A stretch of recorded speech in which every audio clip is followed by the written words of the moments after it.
Hello everyone, good morning students. In the last video we have discussed about weather and its element, in which we have discussed in detail about temperature. So today we are going to start some new elements which determines the weather. So next is humidity.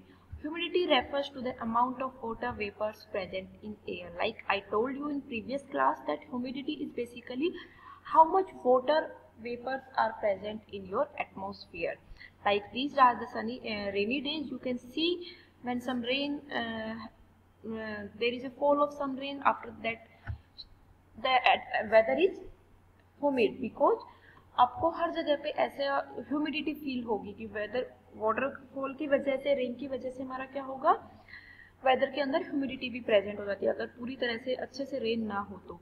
Humidity indicates the likelihood of precipitation, कि उससे हमारा precipitation भी होता है. और humidity को measure करने के लिए हमारे पास क्या होता है, जैसे मैंने टेम्परेचर के लिए आपको बताया था कि थर्मोमीटर्स प्रेजेंट है. In the same way, just to measure the humidity, psychrometer or hygrometer are the devices which are used for measuring the humidity. Humidity is also measured using remotely placed satellites. आपका जो satellites है उनके basis पे भी हम humidity को major करते हैं. बेसिकली आप ये ऐसे भी देख सकते हैं कि हम वेदर का प्रिडिक्शन भी सैटेलाइट्स की हेल्प से ही करते हैं, तो उसके बेसिस पे हम ये कह सकते हैं कि हम ह्यूमिडिटी को भी सैटेलाइट्स की हेल्प से ही मेजर कर पाते हैं. So next is your rain. Rain अगर होती है तो फिर हमारा किस तरह से हमारा वेदर क्लाइमेट चेंज हो जाता है. So the greater the humidity more the chances of rain. जितना ज़्यादा आपका ह्यूमिडिटी रहेगा एटमॉस्फेयर के अंदर, वेदर के अंदर, उतने ही ज़्यादा चांसेस है कि आपकी रेन वहाँ पर हो. Rainfall is measurement by an instrument called rain gauge. Rainfall को मेजर करने के लिए जो इंस्ट्रूमेंट है that is known as rain gauge. Rain gauge is basically a measuring cylinder with a funnel on the top of to collect rain water. Like you can see in the diagram, आपके पास एक funnel होती है, cylindrical form में होता है, उसके अंदर आपका वाटर आता रहता है. जितना इस फनल में पानी आएगा उतना ही आपका क्या होएगा, रेनफॉल आप मानते हो. In India rain is mainly brought by two kinds of humidity laden winds. These are the southwest monsoon which comes from June to September. जो अभी वाला टाइम है वो साउथ वेस्ट से आता है. Which brings heavy rain to most parts of the country. Basically इस वाले सीजन को जो अभी चल रहा है जून टू सितंबर अक्टूबर तक का, इसको हम मानसून सीजन ही बोलते हैं. तो इस टाइम पर हमारे कंट्री के हर एक मतलब पार्ट में, हर एक स्टेट में अच्छी हैवी रेन होने के चांसेस ज़्यादा रहते हैं. While in north east monsoon November to March which brings relatively lighter rain. North east में हमारा जो नवंबर टू मार्च आता है वो मानसून नॉर्थ ईस्ट की वजह से आता है, जिसके अंदर हमारा लाइट हमारी रेन होती है रेदर देन जून टू सितंबर के मानसून से. तो ये हमारा सब क्या हुआ, हमने रेन के बारे में देखा. Now we will discuss our next point is cloudiness and wind. हमारी विंड की स्पीड से भी हम अपने वेदर को प्रिडिक्ट करते हैं. So cloudiness is full of a cloud sky having little or no sunshine. कई बार ऐसा होता है कि बिल्कुल धूप नहीं होती है, कई बार ऐसा होता है कि हल्का फुल्का क्लाउड्स के बीच से हमें सन की रेज ग्राउंड तक पहुंचती है और हमें हल्का फुल्का सनी टाइप्स भी फील होता है. It is a cloudy but rainless day.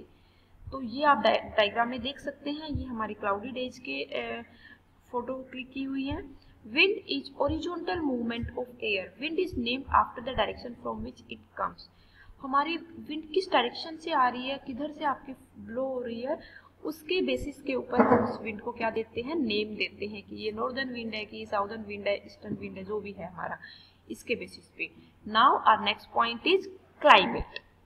In this up to this we have discussed about weather and the elements of weather in detail. So now our next topic is climate. So our first point is how to define climate. Climate हमारा क्या होता है, किसी भी place के climate को हम किस तरह से डिफाइन करते हैं. हम क्लाइमेट को बेसिकली वेदर की कंडीशन से ही डिफाइन करते हैं कि एक पर्टिकुलर प्लेस के ऊपर, like we are discussing about Roorkee. Roorkee का जो आपका क्लाइमेट है वो एक लॉन्ग पीरियड ऑफ टाइम के लिए किस तरह का रहता है. लाइक हम एग्जाम्पल के तौर पे बोल सकते हैं 25 ईयर्स और इससे ज़्यादा के लिए.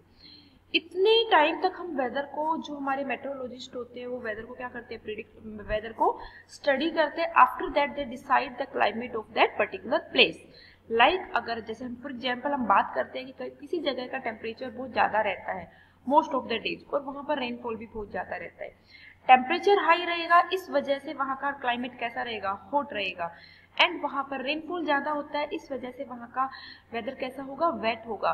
So this is about the climate of that place is hot and wet, like you can say for example Kerala. If the temperature at a place is hot for most of the days, like you can see the other example, एक ऐसा place जहाँ पर temperature most of the days पे पूरे year में high रहता है, and if there is less rainfall, वहाँ पर rainfall भी बहुत कम होता है, तो वहाँ का आप क्या कहेंगे कि climate of place is hot just because of high temperature and dry just because of less rainfall. For example, you can see this example,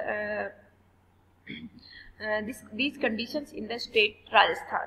So Rajasthan का अगर आपसे पूछा जाए तो किस तरह का होगा, हॉट एंड ड्राई होगा, वाइल केरला का बेसिकली ये हम अलग अलग कंडीशंस के ऊपर, हम रुड़की का भी टेम्परेचर देख सकते हैं, रुड़की का भी क्लाइमेट देख सकते हैं, ये सब हमें इनके ग्राफ्स के बारे में बताया हुआ है।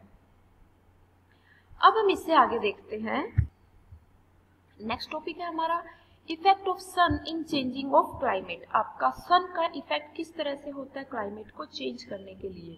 तो आपको पता है ये आपकी अर्थ की डायग्राम है, इसके अंदर जो आपका नॉर्थ पोल से, नॉर्थ से लेके साउथ ऐसे वर्टिकल जो लाइन होती है उनको हम पोल्स बोलते हैं, पोलर लाइन बोलते हैं, और जो ओरिजोनटल लाइन होती है उसको हम इक्वेटर बोलते हैं। So the angle eight which sunlight strikes the earth varies by location, time, etc. due to Earth's orbit around the Sun and its rotation round its tilted axis. तो हमारी जो सन की रेज है वो हमारी अर्थ के किसी भी पर्टिकुलर प्लेस के ऊपर किस एंगल के ऊपर इंसिडेंट हो रही है, ऐसा हमेशा फिक्स नहीं होता है। वाई? बिकॉज हमारी जो अर्थ है वो अपने एक्सिस के अराउंड क्या कर रही है, रोटेट कर रही है। ये चीजें आपने एसएसटी में लास्ट ईयर पढ़ा भी होगा। तो at near earth the equator, it means low altitude, the sun rays hit earth surface almost vertically, almost all year long causes hot climate. तो हमारा अगर हम बात करते हैं नियर द इक्वेटर तो वहां पर हमारा ऑलमोस्ट हॉट क्लाइमेट रहता है, और नियर द पोल्स की अगर हम बात करते हैं तो यहाँ पर हमारा कोल्ड क्लाइमेट रहता है। तो इस तरह से हमारा जो सन है उसकी रेज अर्थ तक किस एंगल पर पहुंचती है, उसके बेसिस पे हम ये बता सकते हैं कि हमारा वहाँ का क्लाइमेट कैसा होगा, उस पर्टिकुलर प्लेस का क्लाइमेट कैसा होगा। Now, in our next video, we will discuss about climate and adaptation of animal, which is the third topic of this chapter.